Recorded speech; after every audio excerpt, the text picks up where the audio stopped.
My name is Samantha Stevens. I'm 27 years old.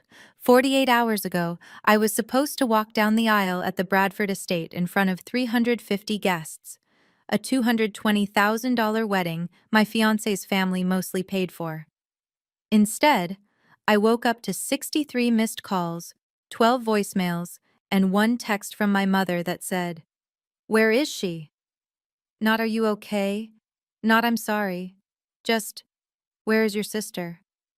Because the night before my wedding, I found my fiancé, James, in the estate's garden gazebo with my twin sister, Eleanor. His hand on her face, her lipstick on his collar, both of them laughing like I didn't exist. When I confronted them, when I called the whole wedding off, do you know what my parents said? "You're being dramatic, Samantha. Think of the family." My future mother-in-law didn't even try to hide it. She said, "Eleanor is more suitable anyway." They chose them, all of them, until Eleanor vanished 6 hours before the ceremony, and suddenly, I was needed again. Let me tell you exactly how we got here, and why I'm never going back. I met James Bradford during our senior year at UNC Chapel Hill. He was business school. I was marketing. We bonded over late-night study sessions at Davis Library and a shared addiction to mediocre dining hall coffee. 4 years ago, when he asked me to dinner at Fig Tree Restaurant in Charlotte, I thought I was just getting a free meal. Instead, I got a relationship. James was steady, reliable, the kind of guy who remembered your coffee order and never forgot an anniversary. His family owned Bradford Construction, a $15 million revenue company his great-grandfather started in 1952. The Bradford estate, where we were supposed to get married, was 12 acres of manicured gardens and plantation-style architecture built in 1887. They'd turned part of it into an event venue that pulled in $800,000 a year. When James proposed after 3.5 years together, both our families were thrilled. Not because we were in love, though we were, I think, but because we made sense. I was a marketing director at a tech startup. Practical, stable. I understood the value of legacy. At our engagement party last September, his mother Catherine pulled me aside in the estate's sunroom. She held a champagne flute in one hand and my wrist in the other. "Samantha, dear," she said, her smile tight and perfect. "You're exactly what this family needs. Stable, practical, and you understand the value of legacy." I smiled back, thanked her. Didn't realize until months later that what she really meant was, "You won't outshine us." But there was always one person Catherine's eyes lingered on longer than me. My twin sister, Eleanor. Eleanor and I are twins, fraternal. I was born 8 minutes before her, which makes me the older sister, a fact that has never, ever mattered to anyone. Where I'm quiet, Eleanor is charismatic. Where I'm careful, she's spontaneous. Where I blend into the background at family dinners, Eleanor lights up every room she enters. She was Miss Charlotte 2021. She has 85,000 Instagram followers. She volunteers at charity galas and posts photos with local politicians and gets brand deals worth $3,000 to $5,000 a month for posting about skincare and wine. Everyone loves Eleanor, including my parents. Growing up, I was the one who got straight A's, who never missed curfew, who helped Dad with his taxes, and reminded Mom about doctor's appointments. Eleanor was the one who forgot to do her homework, but charmed the teacher into an extension. Who showed up 2 hours late to Christmas dinner, but brought homemade cookies and made everyone laugh. I was dependable. Eleanor was delightful. Guess which one gets more love? At Christmas 2 years ago, my dad raised his glass during dinner and said, "Ellie just lights up a room, doesn't she? Samantha, you should smile more like your sister." I smiled. I always smiled. Looking back, I should have noticed how often James's laugh got louder when Eleanor walked into a room, how his eyes followed her when she moved, how he always found an excuse to stand next to her in family photos. But I didn't. Because you don't expect the person you love to want your replacement, especially when that replacement is your own blood. James proposed in November. We set the wedding date for May 31st, a Saturday, late spring, perfect weather. We booked the Bradford estate because of course we did. Family legacy, keeping appearances. The budget was $220,000. The Bradfords were paying $170,000. My parents contributed $50,000. We invited 350 guests, 35 tables of 10, a string quartet for the ceremony, a 12-piece band for the reception, flowers shipped in from Ecuador, a $12,000 Vera Wang dress. It should have been my dream wedding. Instead, it became Eleanor's audition. She came to 14 of my 16 dress appointments. At the first one, I found a gown I loved, lace sleeves, fitted bodice, cathedral train. I felt beautiful. Eleanor tilted her head. Sam, are you sure about the lace? I think you'd look better in something simpler. More you, you know. The seamstress nodded along. She has a point. With your frame, something more understated might be better. I bought a different dress, simpler, more understated, more Eleanor's taste. She came to 6 venue meetings. Out of 6, 4 of her suggestions were chosen over mine. The centerpiece flowers? Eleanor's pick. The menu? Eleanor vetted it. The signature cocktail? Eleanor said my choice was too sweet and suggested a French 75 instead. Catherine loved her input. Eleanor has such taste, she'd say, squeezing Eleanor's hand. Samantha, aren't you lucky to have a sister who cares so much? I was lucky. So lucky. 2 weeks before the wedding, Catherine called me. Samantha, darling, I need to talk to you about the bridal suite. The bridal suite was where I was supposed to get ready the morning of the wedding. It was the estate's largest guest room, vintage chandelier, clawfoot tub, floor-to-ceiling windows overlooking the gardens. I've been thinking, Catherine said, and it would make more sense for Eleanor to use the bridal suite for getting ready photos. She photographs so well. You understand, don't you? We can put you in the garden suite. It's lovely, just a bit smaller. I said yes. I always said yes. That same week, I found a group text I wasn't included in. The chat name was Eleanor's Surprise for Sam's Big Day. The members were Catherine, my mother, and the wedding planner. I never found out what the surprise was. The week before the wedding, everything accelerated. Final payments were due. I transferred $38,000 from my savings account on Monday, the last chunk of money I owed vendors, my checking account balance after the transfer, $4,200. James seemed distracted. We were supposed to have a date night Thursday, our last one before becoming husband and wife. He canceled at 6 p.m. Babe, I'm sorry, he said over the phone. There's a venue emergency. Mom needs help with some last-minute setup. Eleanor's actually coming to help since she knows the estate layout so well.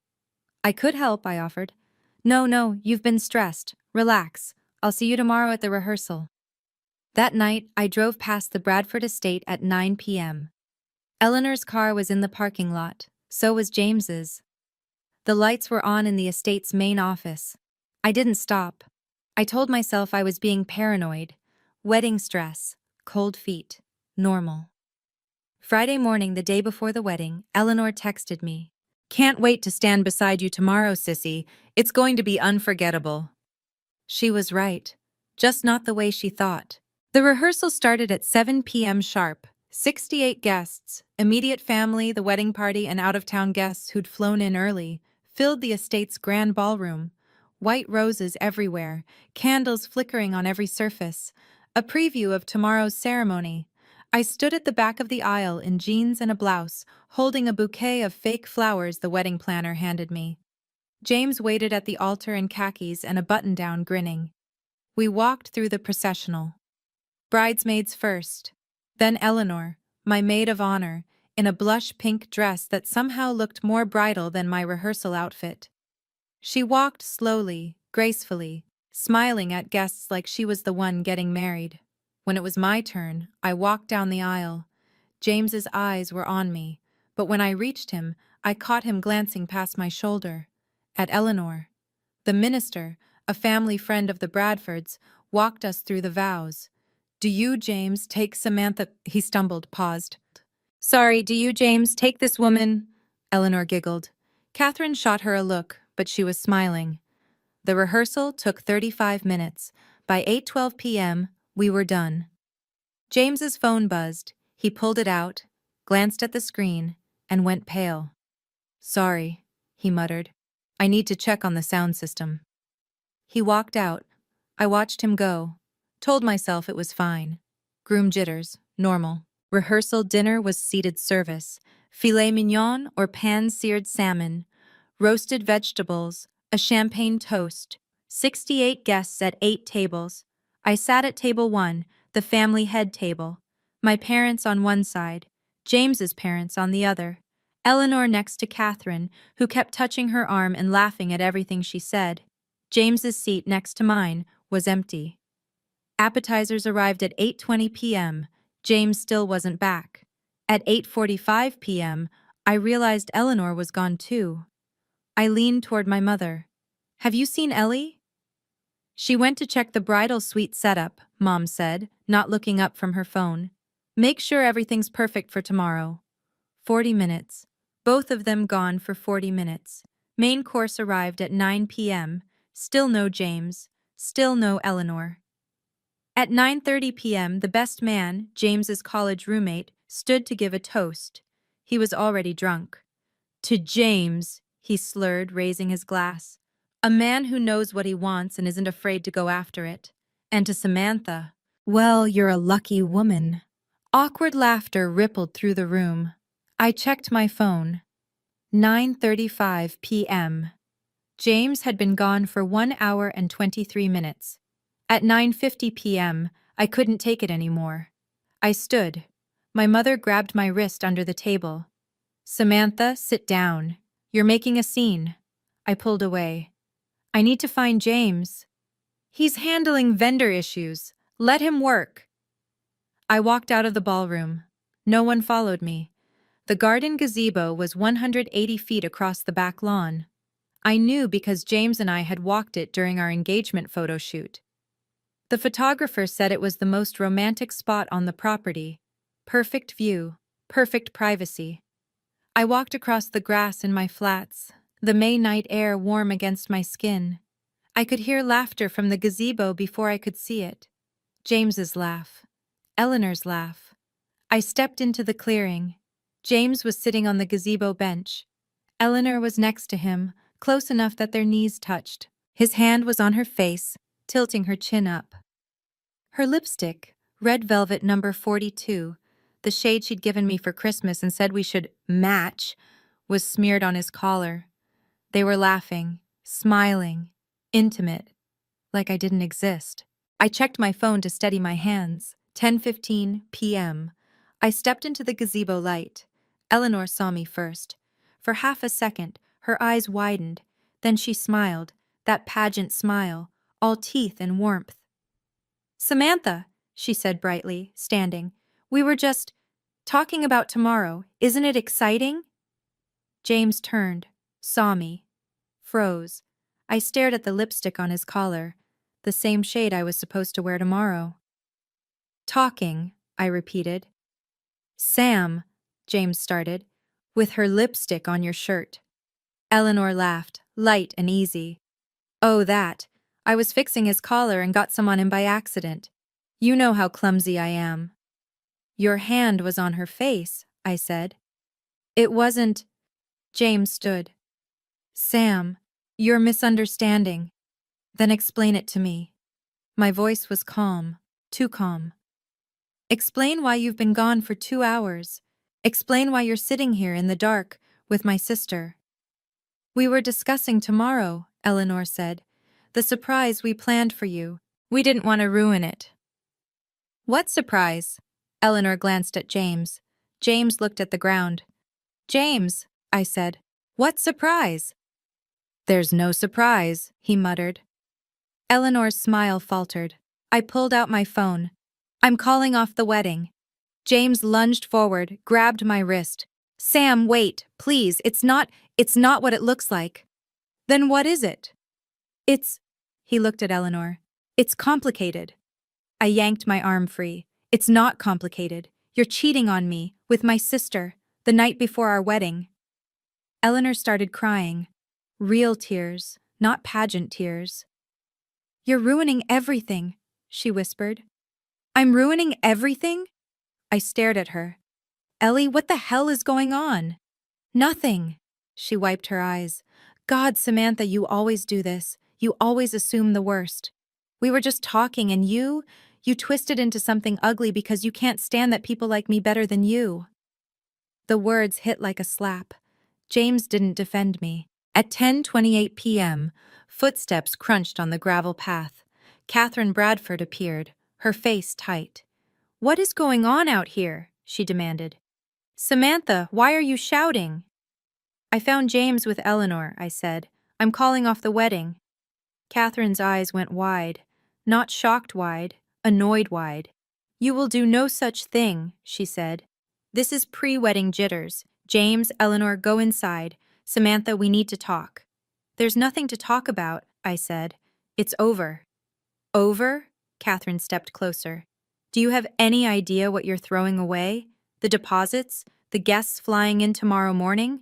Your father's business relationship with Thomas? Eleanor would never be this selfish. There it was. Eleanor would never. If Eleanor's so perfect, I said, she can marry him. I turned and walked back toward the ballroom. Catherine called after me. If you cancel this wedding, you're on your own. The Bradfords don't tolerate drama. I didn't look back. I walked back into the grand ballroom at 10:47 p.m. 68 faces turned toward me. Conversation stopped mid-sentence. I walked to the center of the room. I apologize for the disruption, I said. My voice was steady, clear. The wedding tomorrow is canceled. Thank you for coming. Silence. Then chaos. My mother stood. Samantha Marie Stevens, what have you done? My father pulled me to a corner. His face was red. Do you have any idea the embarrassment you've just caused? I caught James cheating, I said. With who? Eleanor. He laughed, actually laughed.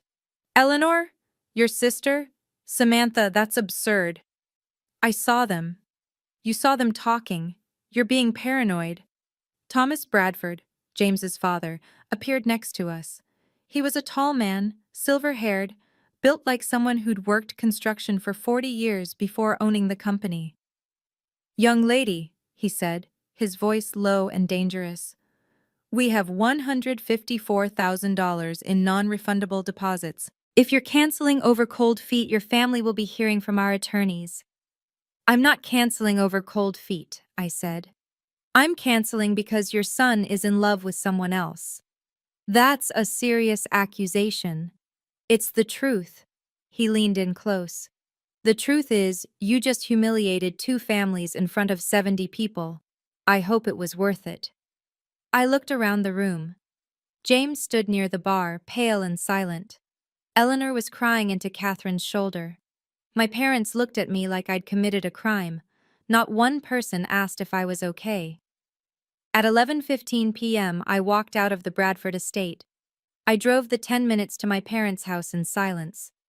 At 11:30 p.m., I walked through the front door. My father was already on the phone. My mother was sitting on the couch when I walked in. She didn't look up. Pack a bag, she said. What? Your father is on the phone with Thomas Bradford. They're trying to salvage this. The least you can do is give us space. Salvage what? The wedding is off. She finally looked at me. Her eyes were red. Samantha, I don't know what you think you saw, but Eleanor would never do what you're accusing her of. She loves you. I saw them, Mom. His hand was on her face. Her lipstick was on his collar. You saw them talking. You panicked. It's understandable. Weddings are stressful. But you cannot destroy 2 families over a misunderstanding. It wasn't a misunderstanding. My father hung up the phone. He walked into the living room, his jaw tight. You will call James right now, he said, and you will fix this. I have business deals with Thomas Bradford worth $2.3 million. You will not destroy that because you're insecure about your sister. Insecure? I stared at him. Dad, I'm not insecure. I caught them together. Eleanor would never, my mother said again. It was becoming a mantra. Eleanor would never. Then she can have him, I said. I'm done. My father stepped closer. If you walk out that door, you are not my daughter. I looked at him, at my mother, at the home I grew up in. Okay, I said. I went upstairs, packed a bag in 8 minutes, jeans, shirts, toiletries, my laptop, chargers, the essentials. When I came back downstairs, my father was on the phone again. He covered the receiver. Where do you think you're going? Hotel. Don't bother coming back. I walked out the door at 12:15 a.m. As I pulled out of the driveway, I heard him on the phone.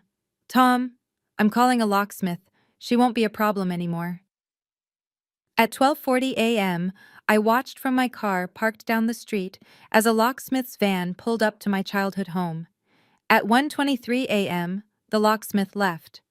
I was officially locked out.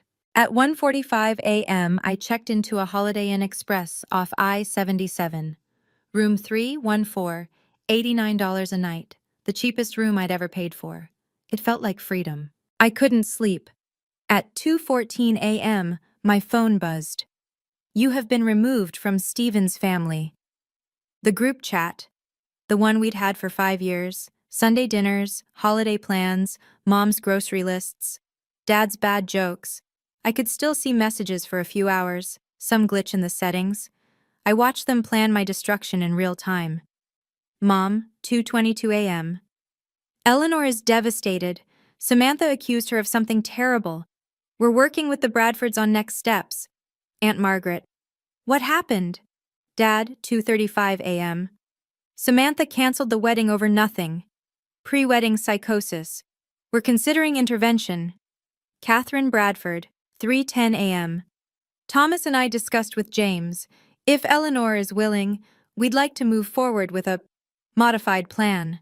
The vendors are paid. The guests are coming. Perhaps this is a blessing in disguise. Mom. What do you mean, Catherine? Catherine. Eleanor is everything we hoped for in a daughter-in-law, and she's clearly in love with James. Why waste a perfect day? My stomach turned. Mom, 3:45 a.m. Let me talk to Eleanor. At 5:47 a.m., the last message I saw before being fully blocked came through. Eleanor. I'll do it, for the family. James deserves happiness. They were going to replace me. At my own wedding, in 13 hours. I woke up at 6:15 a.m. to my phone ringing. I didn't recognize the number. I answered. Samantha, hi, it's Monica. Your wedding planner? Hi, I said, my voice hoarse. I just got off the phone with Catherine Bradford. She said there's been a change of plans and asked if Eleanor can fit into your dress or if we need emergency alterations. The ceremony is still at 2 p.m. I sat up. What? She said Eleanor is stepping in? I'm confused, but I need to know about the dress because if alterations are needed, I have to call the seamstress now. Eleanor is stepping in, I repeated. As the bride. Yes. Is that correct? I hung up. At 6:30 a.m., Catherine called. I didn't answer. She left a voicemail. Samantha, this is Catherine.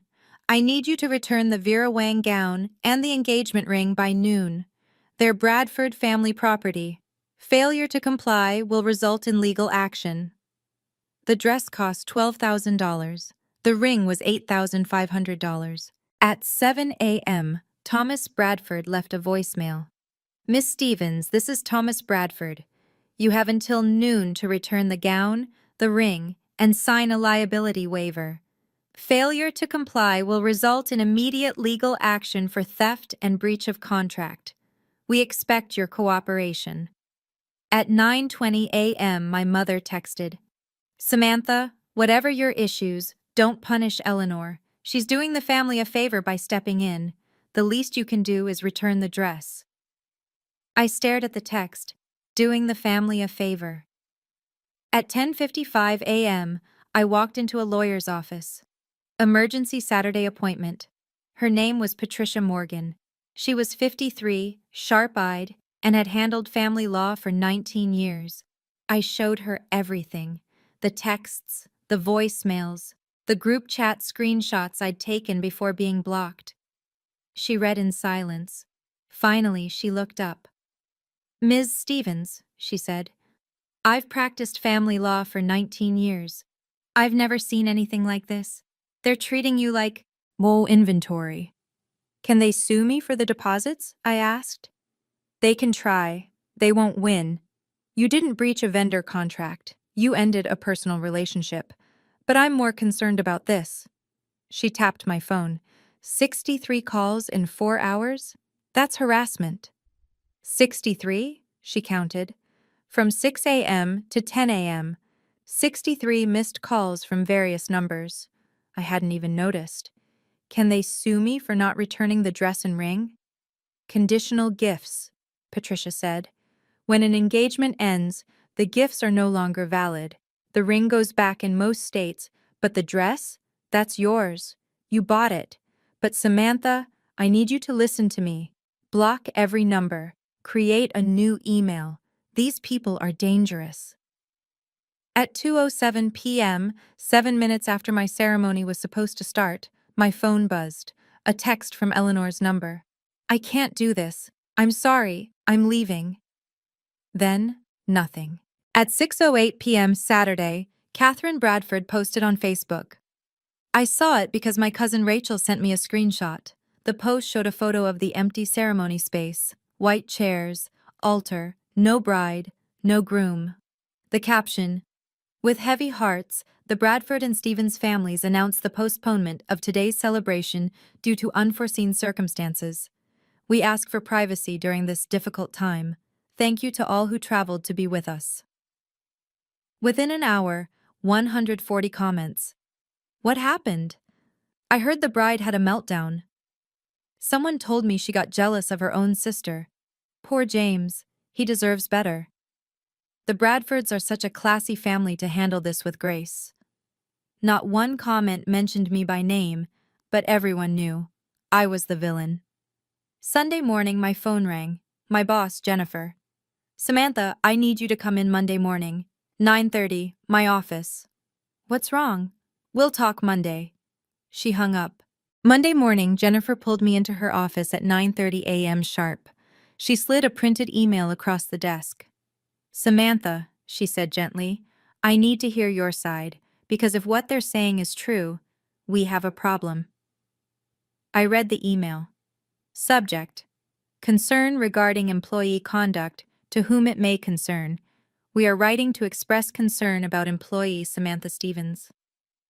Over the weekend, Ms. Stevens exhibited erratic and unstable behavior, canceling her wedding without cause and making unfounded accusations against family members. We believe this may affect her professional judgment and reliability. Please consider this a courtesy warning from concerned community members. It was sent from a throwaway Gmail account. Sent at 8:30 a.m. Monday. "Who sent this?" I asked. "I don't know. But Samantha, I need the truth. What happened this weekend?" I told her everything. The gazebo, Eleanor, James, my parents locking me out, the bride swap plan. When I finished, Jennifer exhaled. "Jesus Christ," she said. "Samantha, I've known you for 3 years. You're the most level-headed person on my team. I don't believe you had a breakdown." "Thank you. HR is filing a formal complaint about this email, and off the record, lawyer up. These people are dangerous." At 5:23 p.m. Monday, a process server arrived at my office. I signed for a thick manila envelope. Inside, a demand letter from Bradford family attorneys. The letter was 8 pages. Single-spaced. Legal letterhead. It broke down every dollar. Venue rental, $58,000. Catering, $42,000. Flowers, $18,000. Photography, $15,000. Band, $12,000. Miscellaneous, $9,000. Total, $154,000. The demand was simple.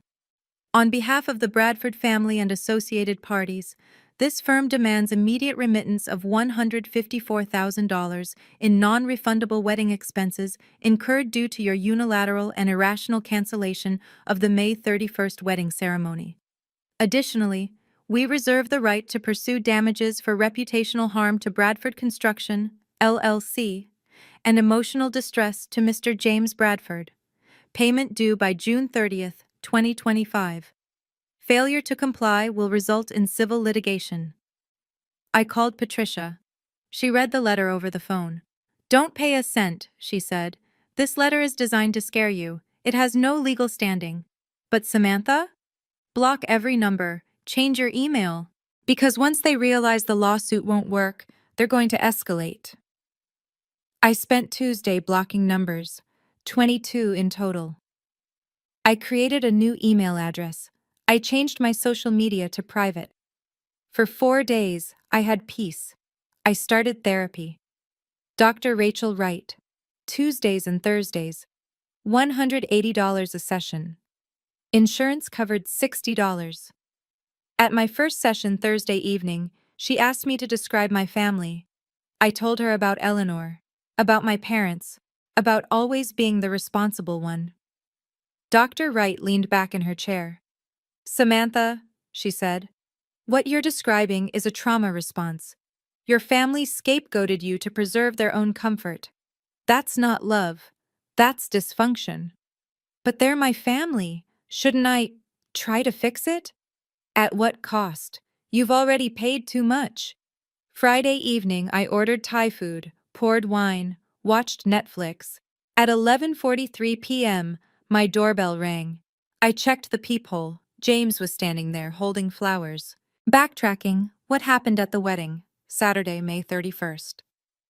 I didn't learn what happened at the wedding until weeks later, when enough people talked that I pieced it together. 350 guests arrived between 1:30 p.m. and 2:15 p.m. The ceremony was supposed to start at 2 p.m. At 2 p.m., there was no bride. At 2:15 p.m., Catherine announced a delay.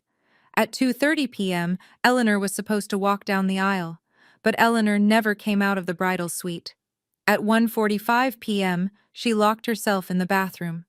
Catherine and my mother tried to coax her out, gentle at first, then desperate. "Eleanor, sweetheart, everyone's waiting." "Ellie, you said you'd do this, for the family." "Eleanor Marie Stevens, open this door right now."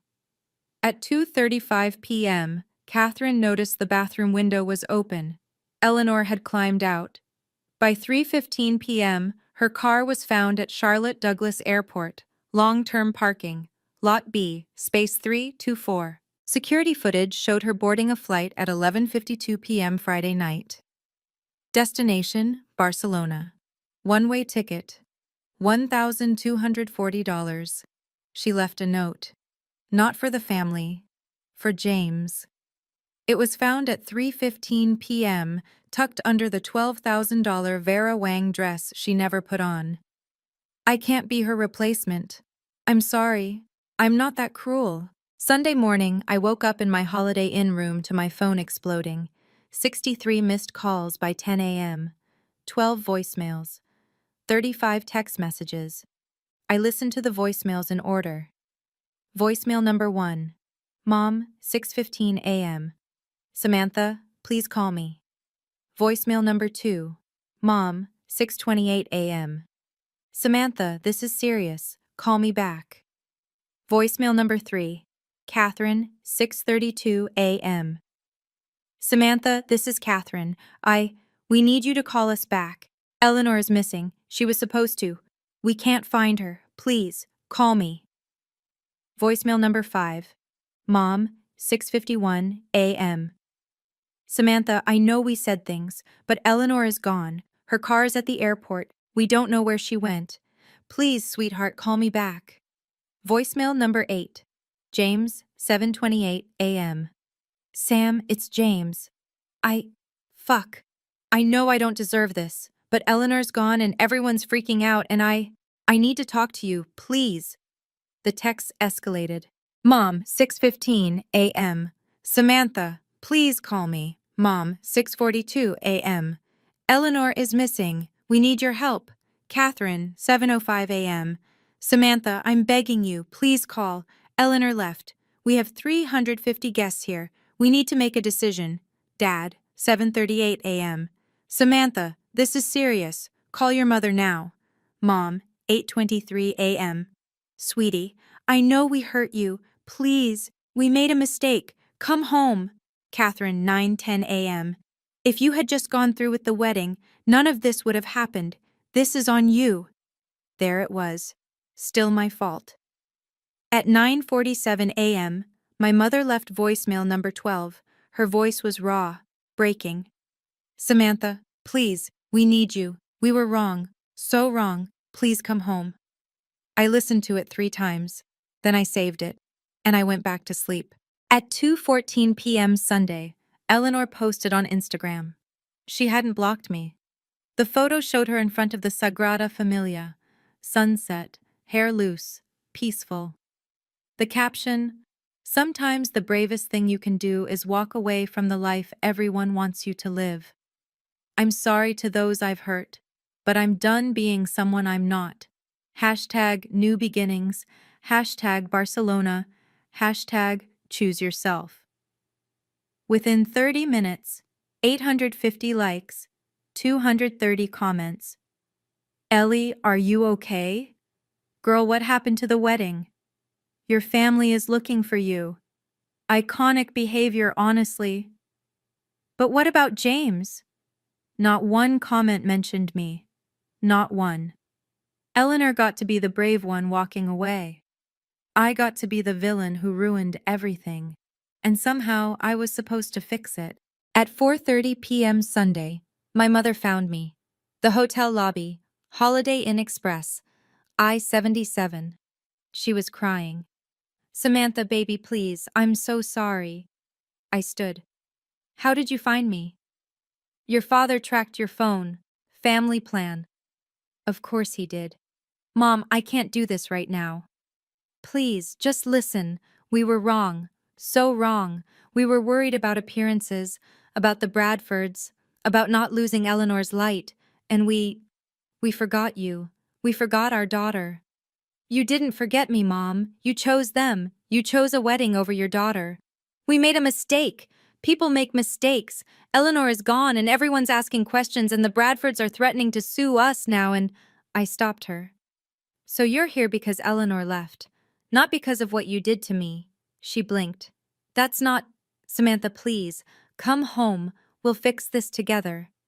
There's nothing to fix, Mom. You made your choice. Now live with it. I walked out. At 5:15 p.m., I checked out of the Holiday Inn. At 5:45 p.m., I checked into a Residence Inn 20 miles away. Paid cash. As I was signing the register, my phone buzzed. Unknown number. Against my better judgment, I opened it. Samantha, it's James. Please don't block this number. I need to see you. I'll be at your apartment tomorrow at 6 p.m. Please be there. I'm sorry isn't enough, but it's all I have left. I blocked the number. I went back to my apartment Monday afternoon. I'd been avoiding it, still felt like a place where the old version of me lived. At 6 p.m. exactly, my doorbell rang. I checked the peephole. James, holding a massive flower arrangement. Roses, peonies, lilies. Easily $300 worth. I didn't open the door. Sam, he called through the door. Please, I know I don't deserve it, but I need you to hear me. Go away, James. I made a terrible mistake. Eleanor was... It was ego. It was stupidity. You're the one I want. You're the one I've always wanted. James, go away or I'm calling the police. I love you. I've loved you for 4 years. One mistake doesn't erase that.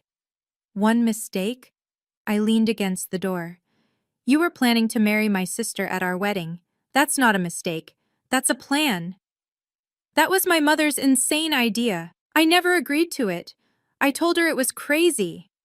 But you didn't tell me. You didn't defend me. You let them replace me like I was furniture. Silence. Then, just keep the flowers. Remember when we were happy. He left them in the hallway. At 7:30 p.m., I donated them to St. Luke's Hospital. The tax-deductible receipt said $340. At 8:30 p.m., my apartment lobby buzzer rang. The doorman's voice crackled through the intercom. Ms. Stevens, there's a Catherine Bradford here to see you. Should I send her up? No. She's insisting. Tell her no. Catherine waited in my lobby for 2 hours. I watched her on the building's security camera feed from my apartment. She paced, checked her phone. At one point, she pulled cash out of her wallet and tried to hand it to the doorman. He refused. At 10:30 p.m., she left. She left a letter with the doorman, handwritten, on Bradford Estate stationery. Samantha, I know you have every right to hate us, but I need you to understand. I was protecting my son. A mother's instinct is to shield her child from pain. I thought if Eleanor was willing, it would be less painful for James than canceling entirely. I see now how cruel that was to you. You deserved better. You deserved to be chosen. Please, let us make this right. The Bradfords always honor their debts. Catherine. I read it once, filed it in my evidence folder, went to bed. Tuesday morning, I had court at 2 p.m. Patricia had filed for a restraining order.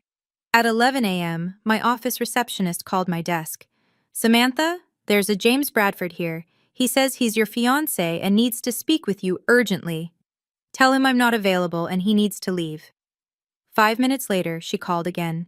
He's refusing to leave. Should I call security? Yes.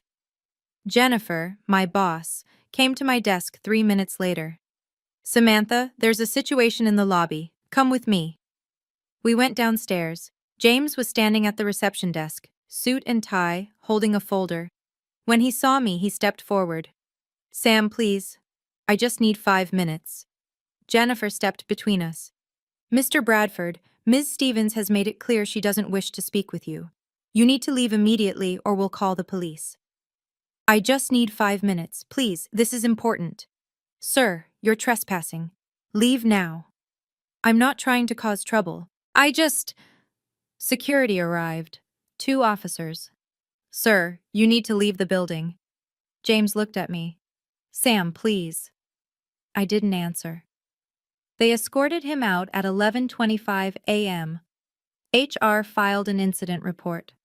Document number HR-2025-0614.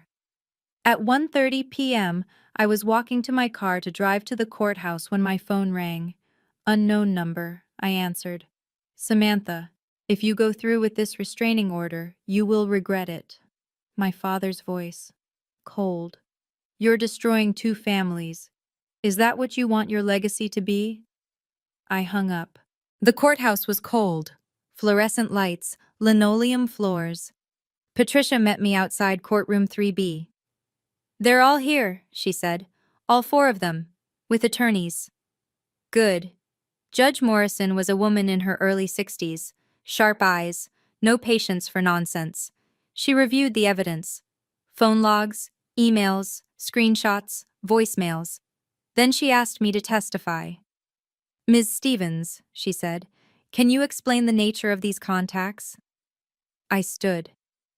Your Honor, after I canceled my wedding due to infidelity, my family and my former fiancé's family attempted to replace me with my sister. When that didn't work, they began a campaign of harassment. 63 calls in 4 hours, showing up at my home and workplace, threatening my job. I've asked them to stop. They won't. The defense attorney, a man in an expensive suit representing the Bradfords, stood. Your Honor, this is a family dispute. My clients are simply trying to reconcile and salvage relationships. Judge Morrison looked at him over her glasses. Counselor, showing up at someone's workplace after being told to stay away isn't reconciliation, it's harassment. She signed the order. Temporary restraining orders granted for 30 days. All respondents are prohibited from contacting Ms. Stevens directly or indirectly and must maintain 100 yards distance. Violation will result in contempt charges. Case number 2025 TRO 8931. I walked out of the courthouse at 4:45 p.m. My mother was standing across the street, exactly 100 yards away. She didn't wave, didn't call out, she just watched me. Then she got in her car and drove away. For 6 days, I had peace. I went to therapy, signed a lease on a new apartment, $1,850 a month, different neighborhood, fresh start. Move-in date, July 1st. I told 3 close friends the truth, swore them to secrecy. Eleanor was still in Barcelona.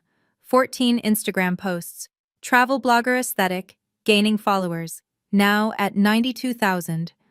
Thursday evening, 8:15 p.m., my phone rang, a number I didn't recognize, but the area code was Charlotte. I answered. Ms. Stevens, this is Thomas Bradford. I'm calling from my office line because I suspect you've blocked my personal number. Mr. Bradford, I want you to know, the restraining order, the lawsuit threat we sent, all of it. I take full responsibility. My wife and I were trying to protect our son from embarrassment. We didn't think about you as a person. We thought about you as a problem to solve. That was wrong. I'm withdrawing the lawsuit demand. You won't hear from us again. I was quiet for a moment. Mr. Bradford, I appreciate the call, but you didn't see me as a problem to solve. You saw me as interchangeable. That's worse. You're right. I'm sorry. Truly. Apologies don't undo damage, Mr. Bradford, but they're a start. Goodbye. I hung up. Friday morning I received an email from Bradford Family Attorneys. Please be advised that the demand letter dated June 3, 2025, is hereby withdrawn. No further action will be taken. We apologize for any distress caused. I saved it. Sunday night, I was packing boxes for my July move when my phone buzzed. Eleanor. 3 weeks of silence. Sam, I'm coming home. We need to talk. I owe you the truth. Eleanor wanted to meet. I said yes, on my terms, public place, common grounds. Coffee on Trade Street, 30-minute limit. She arrived 10 minutes late. Tanned, hair longer. She looked good. We sat at a corner table. Sam, she started. I know sorry doesn't cut it, but I need you to know, I never meant for it to go that far. How far did you mean for it to go? She looked down. It started as flirting, attention. And then it became this thing I couldn't stop. 4 months, Ellie. You had 4 months to stop. You had 4 months to tell me. I know. I was selfish. I was cruel. I thought if I could just be you for a day, I'd finally feel like I was enough. So you tried to marry my fiancé? That was your solution? No, God no. When they suggested I replace you, I went along with it because I was terrified of disappointing everyone. Again. But standing in that bridal suite, wearing your dress, I couldn't do it. I couldn't be you, and I realized I didn't want to be. I set my phone on the table. Timer running. 28 minutes left. Eleanor, I don't forgive you. Not yet. Maybe not ever. But I understand something now. You were just as trapped as I was. The difference is, I broke out.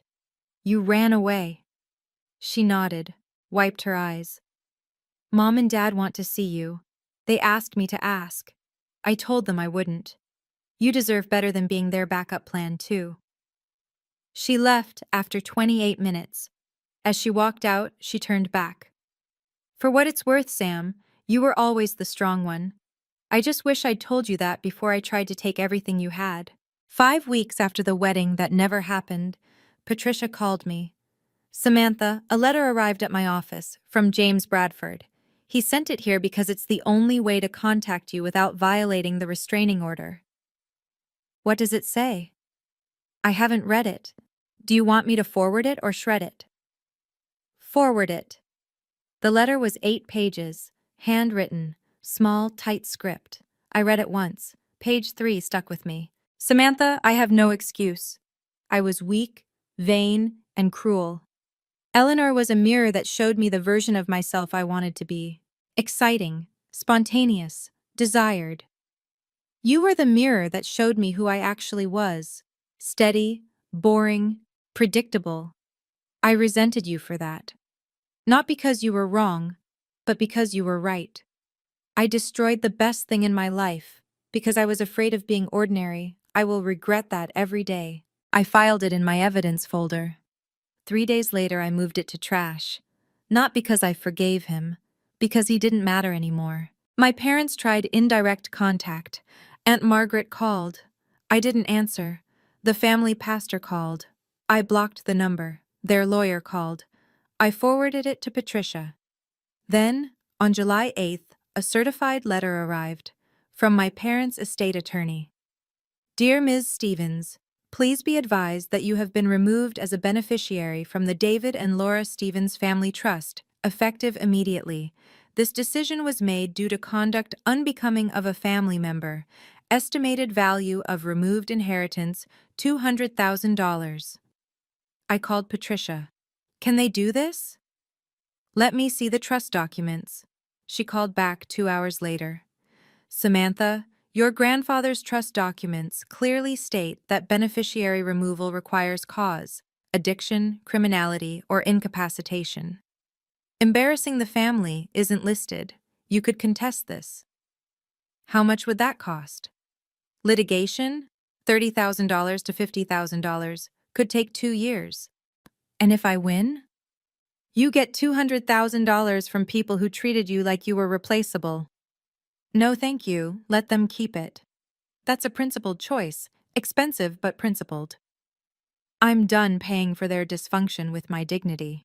July 15th, moving day, 1-bedroom apartment, different neighborhood. No one knew my name. I'd unpacked 3 boxes when my doorbell rang. Eleanor, how did you get this address? Hannah told me. Hannah, mutual friend. Ex-mutual friend now. Ellie, you can't be here. Sam, please. I know I don't deserve it, but you're my sister, my twin. We shared a womb. Doesn't that count for something? Ellie, we shared a womb for 9 months. You betrayed me for 4. Biology doesn't trump choice. So that's it? We're done? Forever? I don't know. Maybe. Right now, being around you hurts, and I'm done hurting for other people's comfort. I need my sister back. I looked at her, really looked at her. Your sister needed you, at the rehearsal dinner, at the hotel, when Mom and Dad chose them. You weren't there, so no, Ellie, you don't get to need me now. She left crying. I blocked her number the next morning. That night, I slept for 9 hours straight. For the first time in 8 weeks, I didn't wake up checking my phone for missed calls. 3 months after the wedding that never happened, my life looked different. Therapy twice a week, 22 sessions total, $3,960 spent, worth every penny. Dr. Wright helped me see what I'd been too close to recognize: the scapegoat role, the golden child dynamic, the parentification. You were trained to be useful, not loved, she said once. That's not the same thing. I had 5 job interviews in 3 different cities. Denver, Portland, Austin, all far from Charlotte. Eleanor was dating someone new, a photographer. Instagram official as of August 10th. Still posting travel content. 105,000 followers now. We hadn't spoken in 6 weeks. James was engaged to a woman named Jennifer Walsh. Sales executive. Looked nothing like me or Eleanor. The engagement was announced on Facebook on August 22nd, 8 weeks after our wedding day. Red flags everywhere. My parents sent 0 messages. The restraining order had expired on July 30th. They could contact me if they wanted. They didn't. I got a message request on Instagram from someone I never expected. Catherine Bradford. I let it sit for 3 days. Then I opened it. Samantha, I don't expect you to read this, but I need to say it. You were right. We treated you as interchangeable. We treated you as less, because you were quieter, steadier, less flashy than Eleanor. We mistook your strength for disposability. That is our shame to carry, not yours. You deserved a family who celebrated you, not one that replaced you. I hope you found people who see your worth. I'm deeply sorry we weren't those people. Catherine. I read it twice. I started typing a response. Thank you for the apology. I accept it, but I don't forgive it yet. Maybe someday. I deleted it, left the message on read. Some apologies don't deserve validation. Acknowledgement is enough. People keep asking if I regret calling off the wedding. I don't. I regret wasting 4 years on someone who saw me as a placeholder. I regret believing my family's love was unconditional when it was clearly conditional on my compliance.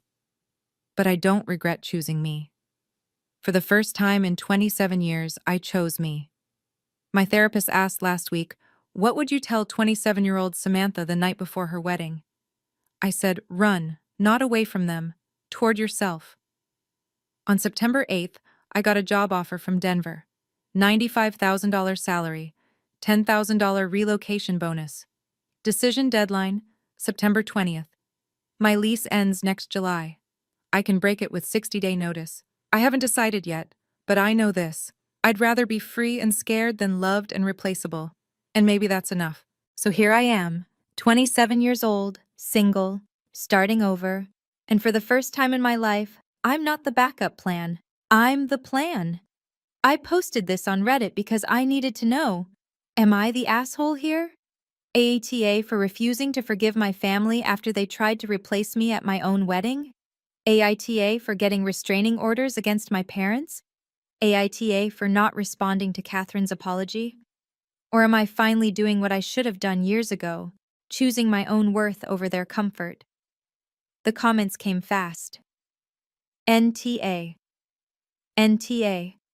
NTA. A few ESH. Family is family. One YTA for not forgiving your sister sooner. But the comment that stuck was this. NTA.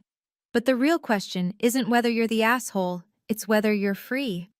So Reddit, am I free or am I just scared? And is there a difference? I don't know the answer yet, but I know this. I'd rather be free and scared than loved and replaceable, and maybe that's enough.